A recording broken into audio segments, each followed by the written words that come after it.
जब जज ने अडानी पर सवाल उठाया तो जज ही बदल दिया गया। 1400 करोड़ रुपए, एक जजमेंट और उसी दिन जज का ट्रांसफर। जयपुर कमर्शियल कोर्ट, जज दिनेश कुमार गुप्ता एक लाइन लिखते हैं, 1400 करोड़ रुपए गैर कानूनी तरीके से वसूल किए गए हैं।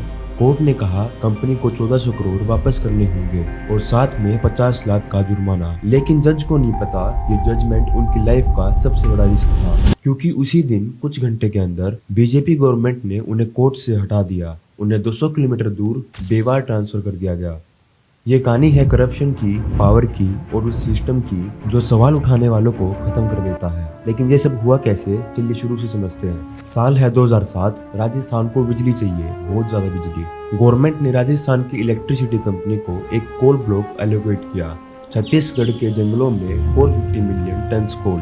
प्लान सिंपल था, गवर्नमेंट खुद माइनिंग करेगी, अपना कोल कोई बीच में नहीं। लेकिन फिर वसुंधरा राजे की बीजेपी गवर्नमेंट ने एक ट्विस्ट दिया, हम खुद माइनिंग नहीं करेंगे। इसलिए उन्होंने एक जॉइंट वेंचर बनाई अडानी एंटरप्राइज के साथ, जिसमें कि शेयर्स डिवाइड हुए अडानी के 74% और राजस्थान गवर्नमेंट के 26%। मतलब ड्राइवर सीट पे कौन? अडानी। एक्सपर्ट्स ने तब भी वार्निंग दी थी ये बैकडोर एंट्री है, गवर्नमेंट के कोयले में प्राइवेट कंपनी प्रॉफिट कमा रही है। उस वक्त किसी ने नहीं सुना और इनकी डील फाइनल हो गई और यहीं से शुरू हुआ 1400 करोड़ का घोटाला। लेकिन घोटाला था क्या, वो समझने के लिए आगे देखिए। एक कॉन्ट्रैक्ट साइन होता है जिसमें अडानी को रेलवे साइडिंग्स बनानी थी। कोयले को खदान से सबसे पास रेलवे स्टेशन तक पटरी से ट्रांसपोर्ट करना था, जिसकी सारी लागत अडानी बियर करेगी एक फिक्स्ड रेट चार्ज पर। Simple, clean, fair deal.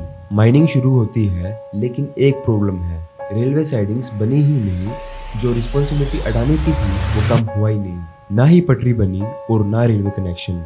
तो कोयला कैसे ट्रांसपोर्ट होगा? अडानी ने कहा चलिए कोयले को रोड से भेजते हैं एक टेम्परेरी सॉल्यूशन के साथ। कॉन्ट्रैक्ट में रोड ट्रांसपोर्ट का प्रोविजन नहीं था, लेकिन राजस्थान गवर्नमेंट पे ऑप्शन क्या था? अगर कोयला नहीं आया तो पूरी स्टेट में बिजली चली जाती। तो मजबूरी में गवर्नमेंट मान गई और यहीं से असली स्कैम शुरू हुआ। साल भर साल बिल आते रहे, पेमेंट होती रही, टोटल 1400 करोड़ रुपए से ज्यादा।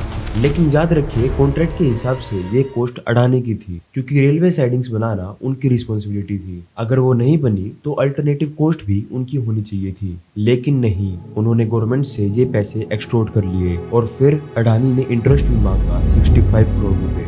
मतलब पहले गलत पैसे लिए और फिर उनके ऊपर भी इंटरेस्ट। गवर्नमेंट ने साफ इनकार कर दिया। केस कोर्ट में पहुंचा जज दिनेश कुमार गुप्ता के सामने और अब असली गेम शुरू होने वाली थी।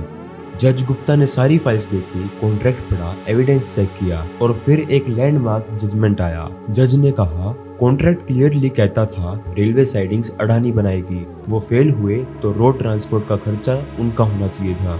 लेकिन उन्होंने ये खर्चा गवर्नमेंट से वसूल किया और ऊपर से इंटरेस्ट भी मांगा। कोर्ट ने अडानी को अक्यूज किया always extorting the government using arm twisting tactics, taking advantage of its own fault. Court का ऑर्डर बिल्कुल क्लियर था, 50 लाख रुपए का फाइन, सीएजी ऑडिट करवाओ इस डील का और 1400 करोड़ रुपए वापस करो। लेकिन उसी दिन जजमेंट के कुछ घंटों बाद राजस्थान गवर्नमेंट का लॉ डिपार्टमेंट एक ऑर्डर इशू करता है जिसमें जज दिनेश कुमार गुप्ता को कमर्शियल कोर्ट से हटा दिया जाता है और राजस्थान हाई कोर्ट उन्हें ट्रांसफर कर देती है बेवार डिस्ट्रिक्ट 200 किलोमीटर दूर। लेकिन कहानी यहीं खत्म नहीं होती। 2 हफ्ते बाद हाई कोर्ट ने जज गुप्ता के जजमेंट पर स्टे भी लगा दिया। मतलब 50 लाख का फाइन नहीं देना, सीएजी ऑडिट नहीं होगा और 1400 करोड़ वापस नहीं देंगे। सब कुछ रोक दिया गया पेंडिंग फर्दर हियरिंग के नाम पर। एक बार इस पूरी कहानी की सीक्वेंस देखो। पहले दिन कोर्ट ने अडानी के खिलाफ फैसला दिया, उसी दिन जज का ट्रांसफर हो गया और 15 दिन बाद जजमेंट पर स्टे लग गया। और फिर आता है एक अनएक्सपेक्टेड ट्विस्ट। अडानी एंटरप्राइज ने अनाउंस किया वो 1400 करोड़ रुपए रिफंड करेंगे। कंपनी ने कहा हम कोर्ट की बात रिस्पेक्ट और एथिक्स फॉलो करते हैं, 90 दिन में हम इंटरेस्ट के साथ लगभग 1600 करोड़ रिफंड कर देंगे और साथ में 50 लाख का फाइन और सीएजी ऑडिट भी। अब आपको लगा होगा कि केस खत्म हो चुका है, लेकिन असली सवाल बाकी है। अगर सब सही था तो रिफंड, जज ट्रांसफर और स्टे क्यों? और क्या सच में रिफंड मिला? 2014 में सुप्रीम कोर्ट ने 214 कोल ब्लॉक्स कैंसिल कर दिए करप्शन और इलीगल एलोकेशन के चलते।